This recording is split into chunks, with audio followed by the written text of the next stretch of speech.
What's going on with this world? I really want to know. I'm tired of waking up discouraged. I'm tired of waking up sad, frustrated, and ending the day off with feeling like I have this bitter seed of absolute rage that I compress in my vessel. Okay? I am super tired of being pissed off. I'm tired of being disappointed. I'm tired of things just not going the way it should, right? It's not going the way it should. Things are not okay in this economy. This economy is hard. I'm watching Door Dashers, people who are doing Uber Eats, people doing Spark, Instacart. They're picking up people at the airport doing, DoorDash or Lyft. I'm not going to lie to you. I thought the other day, I'm like, this is the end. This is the end of the road for me. I'm done. I'm putting my hands up. I have my white flag. I mean, this economy is getting rough. This economy is getting rough. And I know a lot of you guys watch my channel on a regular basis, but if you don't, let me tell you. My name is Amanda. I am 36 years old. I live in Oregon, and I've been on a low income almost all my adult life. Now, I'm not saying you're not feeling it too, because that is why I'm making this video, because everybody in some way, shape, or form has either felt this way in their life or they're currently feeling the pinch. Doesn't matter who you are, doesn't matter what your social status is, doesn't matter whether you are male, female, or otherwise. It does not matter if you are single, if you're married. It does not matter if you do or do not have kids. This economy is kicking our butts. I mean, it's hard. I thought about it the other night and I was like, I just want to bawl my eyes out. I just want to hide in my bed. I don't want to get up out of bed and be SpongeBob ready to go for the day and then it not work out. Okay? I'm not ready at 6 a.m. like I usually am. I'm now getting out of bed at 7 a.m. I am no longer walking out the door to do DoorDash, to do Uber Eats, to do Spark early in the morning because there just aren't any orders in the morning. Now, my day has totally shifted. I'm now doing lunch rush and I'm essentially doing a lot of dinner and late night orders. And if I can, every now and again, I'll see that the map on DoorDash shows that it's busy for breakfast. And usually that's on Sunday. And people are splurging. Okay? I'm not seeing many people in the grocery store at all. I'm not seeing people with heaping carts filled with just all the things that I normally would see people eat. No chips. They're not buying sodas. They're not buying candies, cookies. I'm not seeing those carts. I'm not seeing the people walk down the frozen meal section with their pile of frozen meals ready for work. Not seeing it. The roads are empty. The roads in my area are empty. Now, I cannot speak upon your area, but I'm telling you what I'm going through. Maybe you can relate. Maybe you can relate to this. Where you're like, gosh, there is no rush hour traffic. And if it is, it's just very short. Very short. You're not sitting in that line of cars for 30 to 45 minutes anymore. You're not sitting in that line for 20 minutes. And you're like, oh, I'm actually getting home in a decent hour now. The other thing I have noticed for sure is that people are stashing their money away if they can. If they can. There are a lot of people living credit card to credit card. one debt payment to another. People are not watching budgeting channels, budgeting videos like they were before. Some of you may, some of you may not. Now, some folks don't even want to hear the word savings because they're not able to do it. It's frustrating. And I had this moment in my 36 years of living where I said, you know, what would happen if I didn't? What would happen if I didn't? If I didn't try to pay off that last credit card, which I'm really working hard at trying to do by the end of the month? What would happen if I didn't go out and DoorDash anymore? What would happen if I no longer was working my part-time hourly job? What would happen if my husband Jordan could not make decent money doing Spark anymore? He has been applying for jobs like crazy. He went on Indeed, refreshed his resume, he built a cover letter, he did a lot of different things in the last week, where he applied for the United Post Office, UPS, FedEx. He applied for every warehouse job. He has applied for construction, landscaping, tons and tons of different skilled work that he may not have any experience in, but he's like, I'm willing to give it a shot. I'll do it. Our local mill in this part of Oregon laid off 500 people. So that's 500 people out in the workforce in this particular area looking for jobs. And that's not just that particular job laying off people or that particular skilled work laying off people. There are people that are not picking up business. At my hourly job, I talk to lots of customers. My curiosity is just extremely high. What do you do for a living? Oh, are you in landscaping? Oh, is it busy? Have you noticed that your company's hiring? Are they hiring? Like, how do you get a job doing that? Most people say, we're just not hiring right now. Huge construction company came through. And I asked the guy, I said, you know, are you guys picking up? He said, no, we're not. We're not doing residential building like we were. We're going more of the commercial route, and I'm losing guys. I'm losing workers.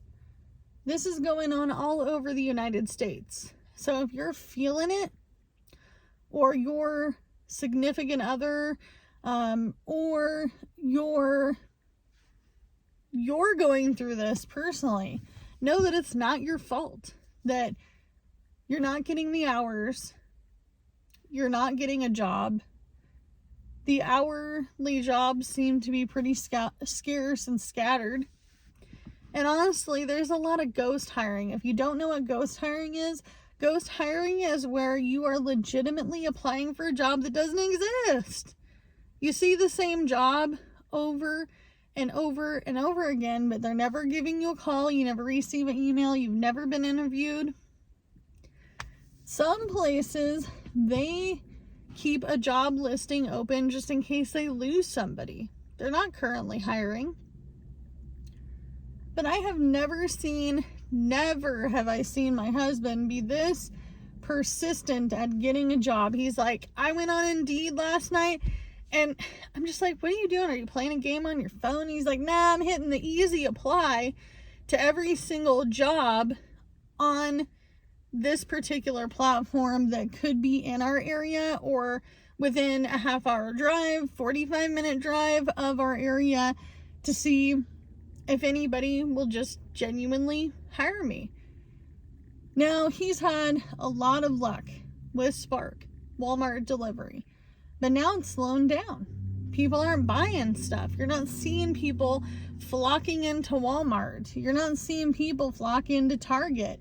You're not seeing people when you go to the malls. You're not seeing anybody doing any extra activities. I have a friend that is a bartender, and he's like, dude, I think this is the least amount of people on a Friday night I've seen in a million years, almost like since 2008. 2008. He's like, I think this is the least amount of people I've seen sit at the bar. He's like, I'm not going to make my tips tonight. I'm not going to make what I usually make tonight. And I'm making minimum wage. I'm betting on people ordering drinks and they're just not here. I have another friend who is managing a shop, just a little mom and pop shop, and she's like, I honestly had to cut my summer work already. I'm it. This is it. So I'm going to be legitimately the only one at the store from the time we open till the time we close, which, you know, could be like a 9 to 7 or, you know, a 9 to 8 position. She's like, I'm fortunate for my job, but I can't hire anybody. It's crazy. And it's not just the jobs, you guys. It's housing. Housing is getting out of control. I'm seeing a lot of condos being sold. Lots of condominiums being sold. Lots of HOAs getting out of control. Lots of mobile home parks. I live in one, being sold to big corporations. There are people that are seeing extreme hikes in rent for apartments, for houses. It is definitely a landlord market out there right now. People are asking 3 times the rent for an apartment for $2,500 here, like a 2-bedroom, 1 bath. Yeah. Your family, your household has to make like anywhere between $6 to $10K a month to get into an apartment. I have friends that won't leave their apartments even though they need more space because there's nowhere else for them to rent. There's nowhere else for them to go. No one is buying as much in the housing market because the interest rates are still fairly high. People don't have money. They don't have that down payment. It's getting crazy and discouraging. But you know what? At the end of the day, and if you made it this far in the video, please let me know in the comments down below. At the end of the day, I know that even though I'm discouraged, I'm frustrated, I'm pissed off, and sometimes I find myself crying in the shower, thinking I'm not going to survive this, something always comes and turns it around. Even if it's just temporary for the week, the month, the day. I'm not getting big wins over here, but when wins are happening, I'm sitting there and I'm like holding on to them for dear life, going, thank you for being the win today. Thank you. Thank you. Because it's frustrating. I wanted to give up on so many different levels in the last week that I finally told myself, Amanda, we just need to be patient. We need to be patient. We need to love on the fact that we have a roof, food, that we have our family, that we have our significant other, that we have cars to drive, that gas is in the car. We may not be making buco bucks out there, but we're surviving to the next month. And it's hard because we always want better. As humans, our human nature is to always want better, strive for more. But sometimes I have to remind myself, and maybe you do too, that this is not the end. This is not the end. This is a moment in time. There's no dumpster fire today. And if there is, then you just got to deal with it. You just got to deal with it. I try to put on a good face for my kids. I try to never talk about the things that are worrying me. To my oldest son, he would worry about me and about that particular situation. My youngest son is 10. He does not need to know that I'm having a hard time making it, that I'm having a hard time just getting by. They don't need to know. I try to make it as seamless as possible, but it's hard. And if you're in that boat, let me know in the comments down below. Hey, son or daughter, I really don't have the money to do that right now, but let's do this instead. That is my new go-to. Or, hey, you guys, why don't we do this? Make it a free activity.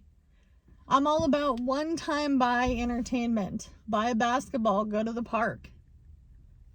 I know. Stuff we did in the 80s and the 90s might have to come back because it was a one-time buy entertainment situation. I was the last generation to not have computers in the home. We didn't have a computer in the home, I think, until I really hit, I think it was 8th grade that we really had a computer in the home, like full-on use computer. We were the last generation to have that little floppy disk that go into the computer at school. Back when Macintosh had the little square computers, and we used to do typing class. I think I was the last generation to have their parents build a clubhouse in the backyard and out of scrap wood. And I was the last generation to really play outside, play with sidewalk chalk. You'd go out in the summertime when the sun came out. You'd go back inside when the sun came down. You didn't leave the yard. You remember those times? I do. You drank from the hose. You drank from the hose. You ran through the sprinkler because you couldn't go to the pool, because you didn't have any money to go to the pool. Or if you did, you had to watch those kids on the sideline eat the Toll House cookie sandwich. You know what I'm talking about? Things get better. I wanted to give up. I almost was like, you know what? I'm not going to post another video on YouTube until some dramatic thing happens to me. But the truth is that I needed to get this off my chest. I needed to make sure that you guys know that you're not alone. You're not alone. If you're over there counting your dollars at the store and you're using your calculator on the phone and you're just like, okay, what do I have to put back? My meal plan for next week has to be reworked. I just can't afford that meal plan, and that has to be okay. Has to be okay. Family events don't need to be something crazy. You don't need to go rent out a event place. You don't need to be going to the arcade. You do not need to necessarily have a party in a venue. You don't need all the decorations. You don't need a million presents. It might have to go back to the way things used to be. Might have to. If you own a home, if you're struggling to make your payment, be glad that you have something you're fighting for. There are so many people who are homeless, who can't get into an apartment. I know I can't get into an apartment. If something happened to my mobile home, I'd be totally blue, screwed, and tattooed. I wouldn't know whether I was coming or going. I mean, I would be setting up my camp situation in the back of this Subaru and be living in the car again until I could figure out something else. Remember what you're fighting for. Remember who you're doing it for. Who are you doing all this for? I'm not just doing this for me. I have a family. I have kids. I have a husband. My husband is always trying to figure out something. And it may not be ethical. May not be something you want to do to make money. But you know what? You got to do what you got to do to survive. It's hard out there. Life is hard. We are instinctively wanting more, better, right? I mean, how many of us go get our first car and want to drive that first car for the rest of our lives. That's not how we're built. We're built to buy the next car, and then that car might not be enough, and we might want something else or something bigger or better. It's the same with homes.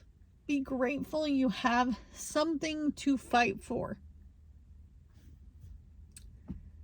So as always, you can only do what you can with what you got because it's all you have to work with. I'm not going to give up today.